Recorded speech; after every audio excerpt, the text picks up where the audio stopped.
Heidi DeBartolomeis.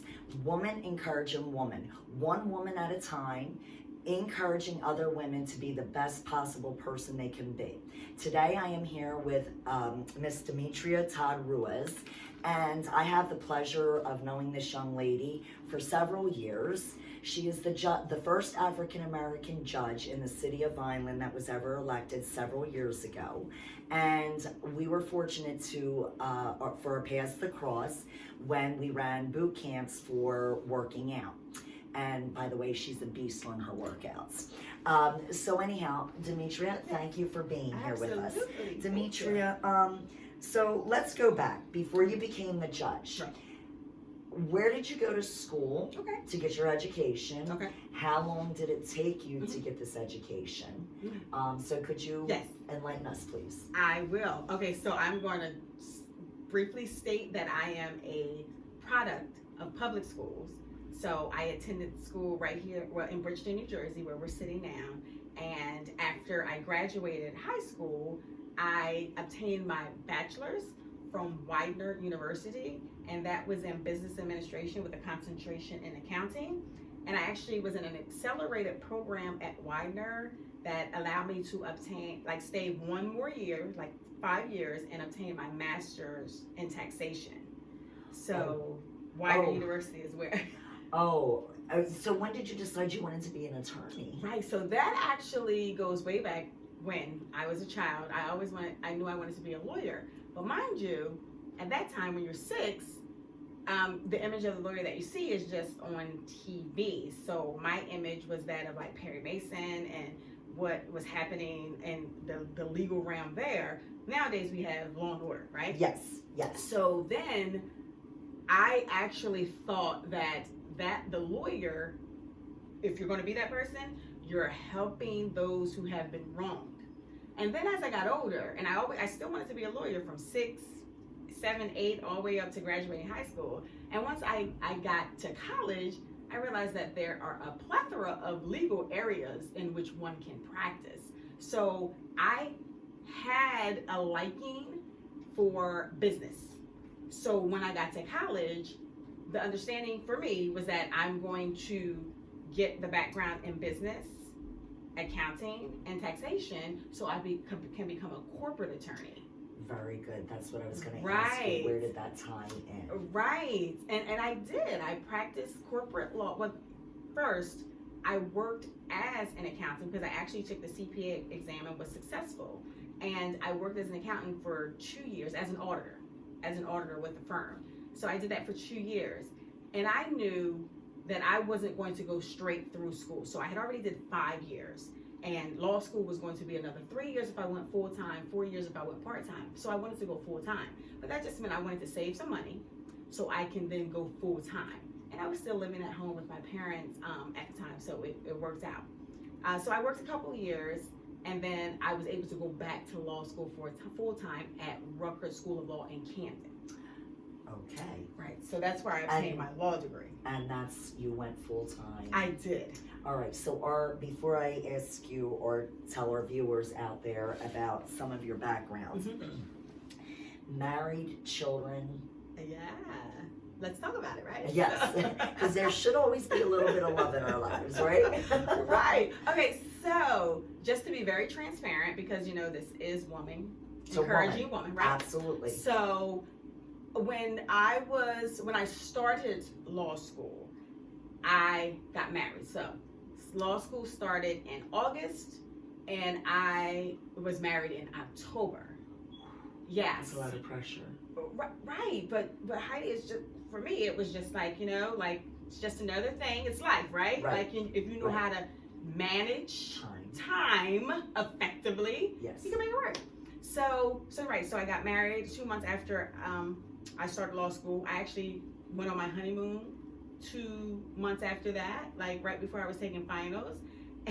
And then I had my child, my one and only child, Jade, in my 3rd year of law school. Mind you, I literally had her during spring break.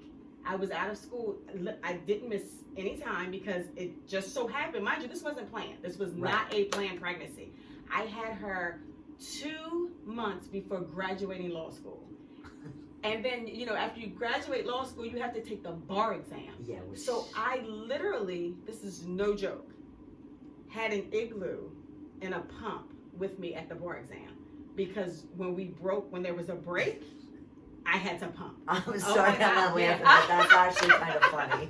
That's actually. It was, right? And I was a small person, so in law school, my professors didn't even know. So, and it wasn't, I guess I was camouflaging it because, Right. you were trying to be professional. Right, that's you wanted all. to get your education, but you were happy to be a mom. Yeah, and I had mentioned it to a couple of professors because, you have a due date, but you never know when you're going to have the baby. So I'm like, you know what, I'm due this time. And I had professors like, what? You've been in my class pregnant for 9 months? I'm like, yeah, and I'm due in like a couple weeks. Now, understand, she was telling me that she's been in her line of profession for 19 years. Yeah. She doesn't look it. I said, oh my goodness, she looks so young. So she's done a really good job of maintaining. So let me ask you this. You belong to several different organizations that help motivate and encourage other young women. Yes. Nurture to Love, which from what I'm understanding, it's where you go volunteer your time, you help encourage these young women on raising themselves up. That's right. You don't quit. That's right. You keep your faith. That's right. And you keep moving. That's right. You're also part of the Black Girls Run, which this is how I actually met her, was through another beautiful soul. They came to our boot camps because they just wanted to work on their time. That's right. And the boot camp is a good stamina and endurance builder. But she can run circles. Like, she probably have to carry me around her back. So Black Girls Run was created in 2009 to tackle the obesity from African American women. Am I correct? Yes, that is correct. Okay. How long have you been participating with Yes, it? so I am going to say I've been with the movement, call it a movement of like healthy lifestyle and healthy living for 5 years. 5 years. And you at can least. see. So Yes, it's a balance. It is. So you do have one daughter and you are married. I am. Yes. Okay. And I should clarify again. Okay. Oh yeah, so wait, I got off the No. paddle. I got off the boat. That's my 54-year-old brain. I'm allowed. Okay, so Right. in school you went through all of this, had your baby, the marriage. Right. So my daughter, my one and only child, was a product of a previous marriage. So I am a divorcee, and I am second time married. Right. So I'm currently married to my husband in 5 years. In June, it'll be 5 years. Yeah. So yes, you guys had just got married when we met you. Yes. And he too. Right. So he works out. He stays fit. He is. You have a lot of the same interests. We Yes. do. Yes. And right. So between both of us, we have 3 daughters and one who died in Afghanistan serving the country. Oh my gosh. Yeah. So I'm very sorry, I did not know that part. Oh, right. So what was the highest point of your life? The highest point of my life would be, I would say the coming to fruition, that seed that I planted, that my parents helped cultivate, impressing upon me the importance of education, when I said at 6 years old I want to be a lawyer. So when I actually was able to obtain that title, that was the highlight for me. And I would say being appointed judge was just icing. So Because it was the harvest that came after there you go. the planting. There you go. That just actually makes me There you go. happy tears because you go. that's a success story. There you go. Right. So what was the lowest point of your time? Okay, sure. If you don't mind me asking, because I don't don't. like, but that's No. part of the woman encouragement. It is. So the lowest point for me was the passing of my mother. I'm sorry. How long So has... it has been 9 years, 2011. So October of August of this year to be 9 years. So, right, and this is the thing, you know, I am a woman of faith. That was the next question. Yeah. What helped you get through all of this for the good, right, and then for the bad? Right. So I'm a woman of faith. So I know that we're only here temporarily, right? So I know that this life that God has given us is to serve Him. And when my mother passed, you know, we're human. The carnal man hurts. So I was hurt, and there was a point, and I would consider myself like one of the most positive individuals, right? I'm always looking at the glass half full, always. But when my mother died, that just took wind out of my sails. Like, I mean, that was a big blow. And I just needed to get through that, and I had to for my daughter, right? So I can't say, you know what, life is not worth living anymore because I don't have my mother here. She did her job. God called her home. And I think the fact that I had the scriptures in me, I had faith in me, and I had God in me, that helped me like to grieve in a more positive manner, right? Yes. Where, okay, you're hurting, but you're going to get through this. Right. And God's going to get you through this because you've been through some things that He's gotten you through before. Yes.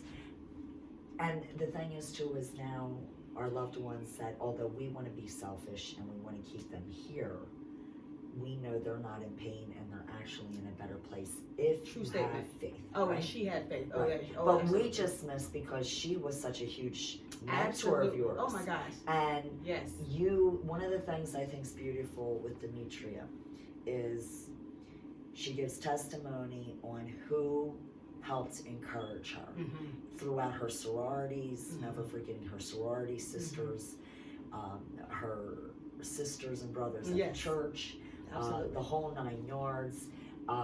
You give gratitude. Absolutely. And although we still have negative things that hit us in life, right. you still choose the cup half full. That's right. And I think that's absolutely beautiful. Right. Listen, you have to, right? Because you could lose your mind. So if there's anything, because now I get to use her as a guinea pig when we come back from break, is there anything that you could say to any of the young women out there? Because like you said, my daughter is a product of a private school till she was in 8th grade, and she wanted to go to public.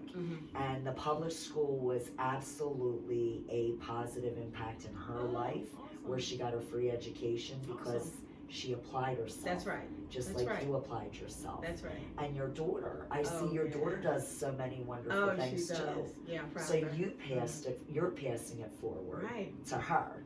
I'm hoping I'm doing something right. Yes, and she meets you halfway. Yes, so I absolutely. think from what I've seen with that, there's a testimony coming. Oh, yes. So when were you sworn in exactly for the judge? Yes. And then what can you tell our young viewers that maybe want to go into your profession of being an attorney or the judge? Sure, absolutely. So my first appointment was January of 2017 in Vineland, New Jersey. So I will always be grateful to Mayor Fanucci and City Council who did not, was so progressive in their thinking that they appointed a Black female to the bench, and that being like the first appointment for a woman of color or anyone of color as well as a female.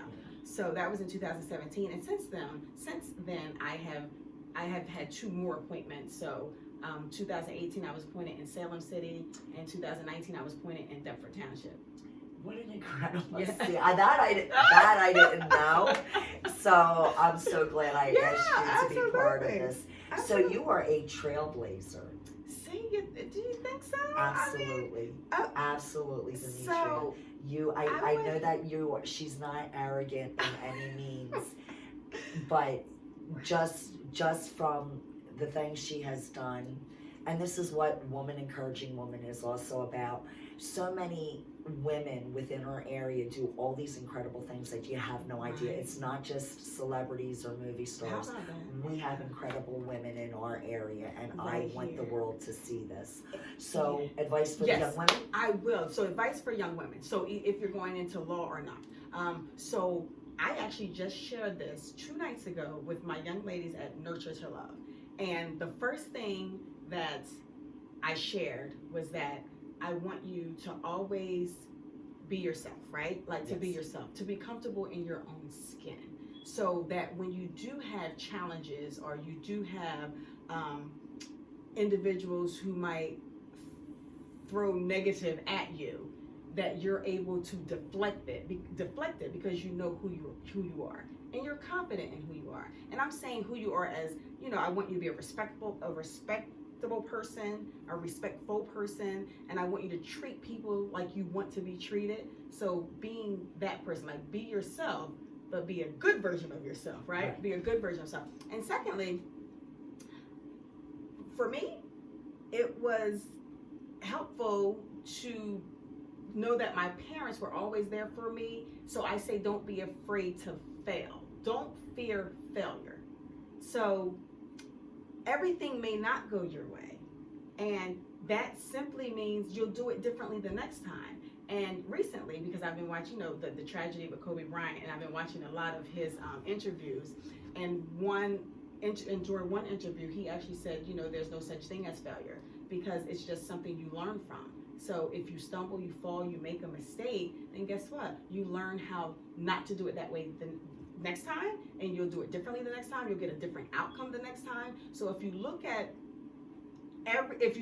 what you do, I'm not going to say mistake because I don't like failure. Right. If you look at everything you do that does not turn out the way you want it to, then it's a learning experience. So it's not wasted. Like you might be sad about it. It might hurt you. It might take you some time to get over it. But you do get over it, right? Yeah. And you do go on. So that was actually, that's very, I couldn't even say it as eloquently as you did. And that is so true. Right. Because if you don't stumble and learn from that. How about that? Right. Then how can you grow? And that's the important word, right? The pertinent word, the action word is there is learn. So, right, don't repeat it because you do want a different outcome. Absolutely. Right, you do. That I agree with completely. Because Lord knows I've been dropped on my head lots of times and I'm like, yeah, we're not going to try that. Right, exactly. We're going to go this way. Exactly. Yes.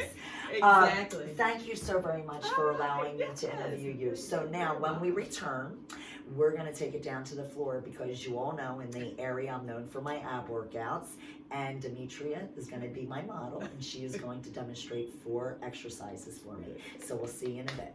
Okay, so we are back. Thank you for joining us back. Demetria is now going to demonstrate the ab workout. She carefully rolled herself down and just scoot this way a little bit for me, okay? Let me roll. Yep, tuck your chin. Yep, right there's perfect. Roll, roll, roll, roll, roll, nicely. So now her hands come behind her neck. She's cradling. Her elbows are wide open. She's going to bring her knees up, both knees up, right here. Legs up. Legs up too. Legs up? Legs up, oh, knees legs up. up. Okay, legs so up, now, knees up. exhale and bring the elbow as you're crunching. One side, Okay. return back. Exhale to the other. Return. Exhale, release. Exhale, release. Try to keep your chin open so you don't hurt your neck. One more set. Exhale, return. Exhale, return. That's exercise number 1. So you're hitting your outer obliques and you're hitting your upper abs. The next exercise, Demetria is going to put her hands beside her body and she's going to give me C roll-ups. So she's going to pull her knees in and push up to the heavens with her glutes and tap again. So up, reach for the heavens, down, up, reach for the heavens, down. That's exercise number 2. Beautiful, they're nice. All right, now roll over. This is everybody's favorite bear crawls. My students loathe these, but it's beneficial. So proper alignment. Your knees are in alignment with your hip. Your knees are in alignment with your ankles. Your hands are directly underneath your shoulders. Demetria is going to step out 1 with each hand, putting total tension on her core and her quads, and then back 1. Bend the knees, make sure they're in alignment, go out 1 more time, and then pull back in. Good. All right, last but not least, she's going to go to her knees and keep her safe, and roll down to her belly, arms straight over your head, yep, down to your belly, arms out, and she's going to give me swimmer Supermans. Ready, and flex up, 1, 1, 2, alternate. Oh, Yep. One hand at a time. Oh, one hand. 1, 2, Oh, 3, 1. And then up again. 1, 2, 3, 2. Give me one more. Up. 1, 2, 3, 3. Beautifully done. So this young lady, you can roll over, look at the camera. This young lady is awesome. Thank you so very, very much for being part of this show. Absolutely. And thank you for taking one woman at a time and Amen. encouraging their life. And God Amen. bless. Thank you. Thank you. Give me hugs. Thank you. Thank you.